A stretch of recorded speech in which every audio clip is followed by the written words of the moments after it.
이번 이야기 네드판 실화 빗속의 여인.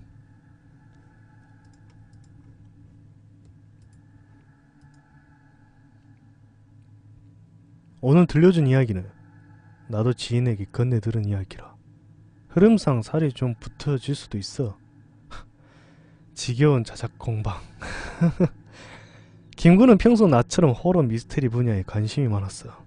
공포 영화 매니아였고 이런 쪽에 관심이 있는 사람들은 알겠지만 처음엔 남들과 비슷한 수준의 일반적인 공포 영화를 보기 시작하고 점점 더 그 수위가 올라가게 된 거지. 그러다가 새벽의 저주 같은 좀비 영화도 보게 되고 뭐 그쪽으로 빠지게 된 케이스야. 우리 때 한창 그런 이야기가 있었거든. 엘모 놀이동산에 있는 기구 중에 밑으로 툭 떨어지는 게 있는데 그걸 타다가 어떤 여학생의 머리 가죽이 벗겨졌다더라 하는 등의 괴담이 떠돌아다녔는데 김군도 그 이야기를 듣고 접해서는 안 되는 쪽으로 보고만 거야. 그게 바로 스너프 필름이지.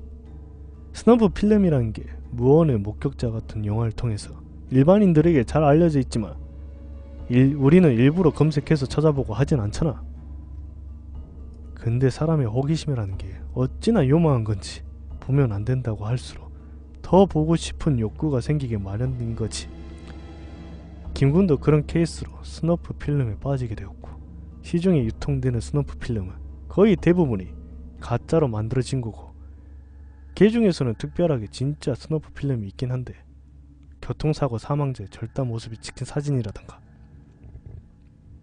홍수로 인해 물에 떠내려온 시체라던가 그런 것들이 일부 불법적인 경로로 유통되는 경우도 있다고 해.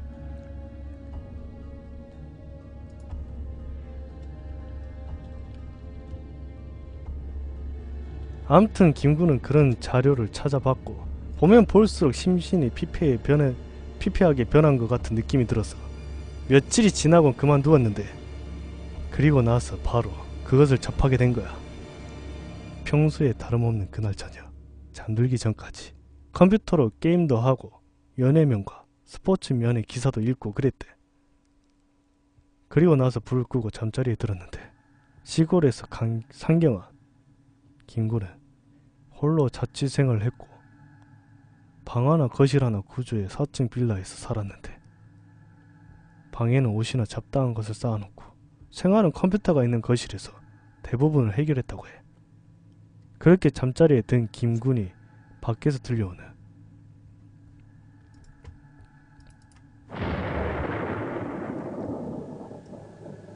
번개 소리에 번뜩 잠이 깼는데 비가 어찌나 쏟아지는지 더위에 열어놓은 창문으로 빗물이 다 들이치고 있더래. 벌떡 일어나서 창문을 닫으려고 창가로 다가간 김군이 창문을 다 닫고 돌아선 그때 마침 번개가 쾅 하고 쳤는데 김군 눈에 뭔가가 보인 거야.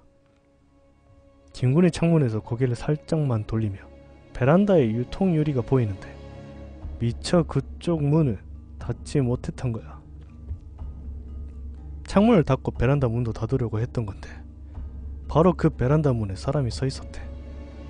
비가 들이쳐 오는데 그 비를 고스란히 맞으면서 우두커니 서 있는 사람의 형체 말이야. 김군은 그것과 정면으로 맞닥뜨리고 만 거지. 한참 동안 움직이지도 못하고 그 자세 그대로 그것을 응시하는데 왜 그런 거 있잖아. 사람의 형체이긴 한데 온통 검은색으로 뒤덮여서 얼굴은 물론 무엇을 입고 있는지도 확인할 수 없는 그런 모양새. 그렇게 한동안 바라보고 있던 김군이 도둑일지도 모른다는 생각에 소리를 지르려고 했는데 그걸 알아채기라도 한 것처럼 그것이 조금씩 움직이기 시작했대. 그것의 목이 점점 돌아가기 시작한 거야.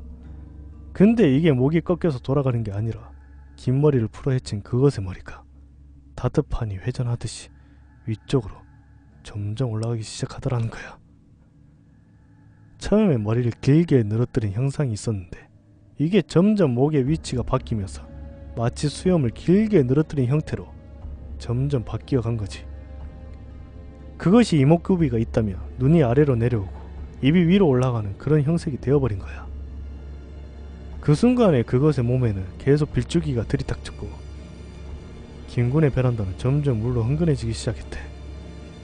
김군은 마치 그 순간이 영웅과 같았고 그 모습 하나하나가 누군가 영상에 슬로우를 건 것처럼 아주 느리게 하지만 또렷하게 보였다고 해. 이미 김군의 사고는 공포로 마비가 돼 있었고 그저 눈을 뜨고 그 상황에 직면할 수밖에 다른 방법이 없었던 거야. 그리고 완벽하게 목이 돌아가서 입과 눈의 위치가 바뀐 그때 그 목이 열려진 김군의 베란다 창문 밖으로 쑥 하고 나가더래. 목 아래 신체의 일부는 그대로 베란다 안에 서 있었고 목만 둥실 떠서 밖으로 나간 거야. 공포심에 소변을 지를 것 같던 김군이 놀란 눈으로 열린 베란다 창을 봤는데 그것이 베란다 창 윗부분에 뒤집혀진 목을 매달고 김군을 노려보고 있더래. 눈이 아래로 내려온 그 상태 그대로 얼굴 반만 삐죽이 내밀고 김군을 찢어 죽일 것처럼 내려다보고 있었다는 거야. 김군은 그 순간 감당할 수 없는 공포를 느꼈고 그대로 꼬꾸라져 기절을 했어. 그렇게 기절을 한 김군은 다음날 아침이 됐어야 깨어날 수가 있었대.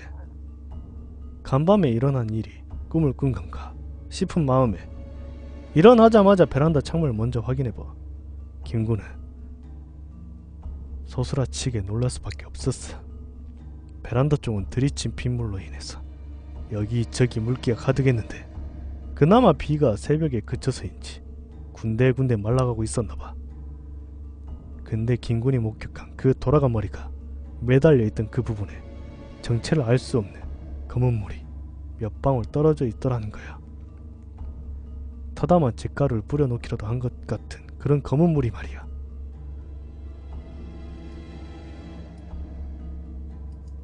놀란 김군은 빗물이 들어오면서 어딘가에 튀어 흙탕물이 된 거라고 애써 위로를 했는데 김군도 알고 있었던 거지. 김군 베란다에 흙탕물이 튈 만한 어떤 것도 없다는 사실을.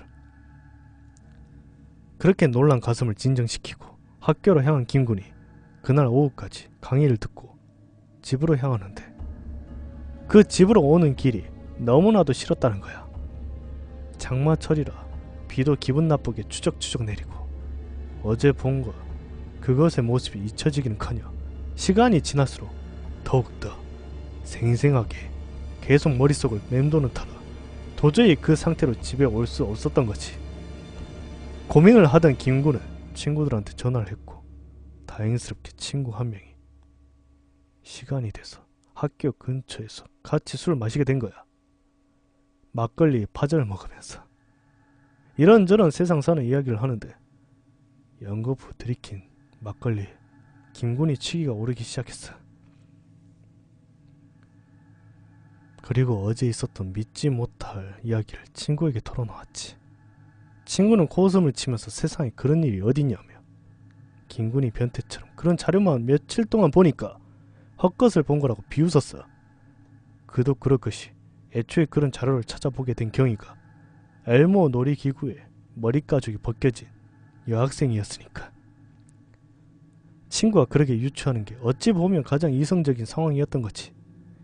김군도 그 이야기를 듣고 보니까 수긍이 가더래.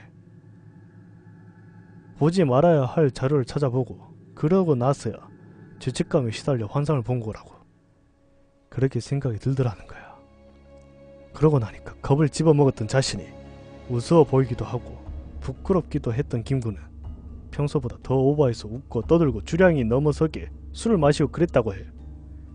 알딸딸하게 취한 김군이 마을버스 막차를 타고 집 앞 정류장에서 내렸는데 잠시 그쳤던 비가 또 부슬부슬 내리기 시작하더래.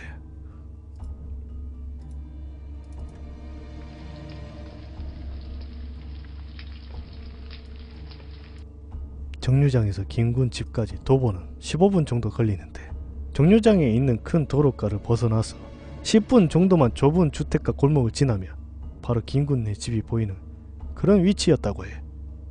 도로가를 무사히 걸어온 김군이 주택가 골목에 들어섰고 빠른 걸음으로 집으로 향하는데 등 뒤에서 인기척이 들리더래. 친구와 술자리를 피하고 집으로 돌아오는 내내 어제 일을 곱씹었던 김군이 애써 두려움을 떨쳐버리고 뒤를 돌아봤는데 김군과 10발자국쯤 떨어진 곳에 어떤 사람이 우산을 쓰고 있더래. 일단 사람의 형상을 확인한 김군은 자기가 너무 오버한 것 같다는 생각이 들면서 피식 웃음이 나오더래. 세상에 귀신 같은 게 어딨냐고.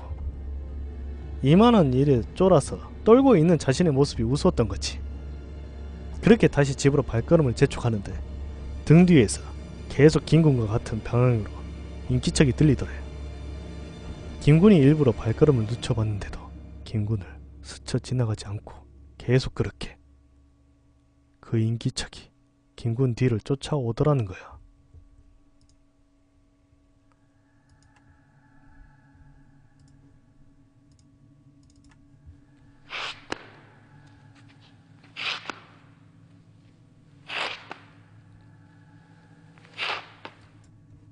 말로만 듣던 뻑치기인가 싶었던 김군이 다시 한번 용기를 내서 뒤를 돌아보니까 우산을 쓴 그 사람도 김군과 마찬가지로 걸음을 멈추고 우두커니 서 있더라는 거야. 형체를 확인하려고 눈을 찡그리고 봤는데 바로 옆에 큰 고목나무가 있어서 그 사람의 얼굴을 확인할 수 없었다고 해. 기분이 이상해진 김군이 서둘러 고개를 돌리고 집 쪽으로 발걸음을 옮기는데 순간 김군은 온몸에 소름이 돋으면서 주저앉고 싶은 충동이 느껴졌어. 그리고 그 자리에 못 박힌 것처럼 움직일 수가 없었는데 그 순간에도 빌어먹을 호기심이 발동된 거야. 소름이 돋고 무서운 상황의 원인을 다시 한번 확인하고 싶어진 거지. 그래서 고개를 조금씩 돌려봤는데 그 우산을 쓴 사람이 가로 등불 바로 아래 서서 김군을 바라보고 있더래. 김군은 자기가 느낀 공포의 실체를 확인할 수가 있었어. 그거 우산을 쓴 사람이 아니고 긴 머리를 마치 우산처럼 부풀려 펼치고 머리에 비해 말도 안 되게 가느다란 목을 가진 여자의 모습이었던 거야. 김군이 이상함을 느꼈던 게 우산을 쓴 자신의 모습을 보니까 한 손은 우선 손잡이를 잡고 한 손만 내려져 있었더라는 거지. 근데 뒤돌아서 확인한 그 사람의 모습은 분명 두 손 모두 바닥을 향해 내려져 있던 그런 모습이었다는 거야. 우산을 쓰고 두 손을 모두 내릴 수 없는 그런 상황이었으니 김군도 다시 뒤돌아볼 수밖에 없었던 거지. 또다시 좌절할 것 같은 공포심에 사로잡힌 김군이 한참 동안 그 여자를 바라보는데 기가 막히게 또다시 그 여자의 목이 움직이는 것 같은 느낌이 들더라는 거야. 친구와 먹은 막걸리로 인해 방광이 터질 것 같은 팽창된 상태였던 김군은 그 공포심을 이기지 못하고 그 자리에서 소변을 보고야 말았대. 그리고 목이 돌아가는 그 모습을 보고 있던 그때 다행히도 김군의 휴대폰이 울린 거야.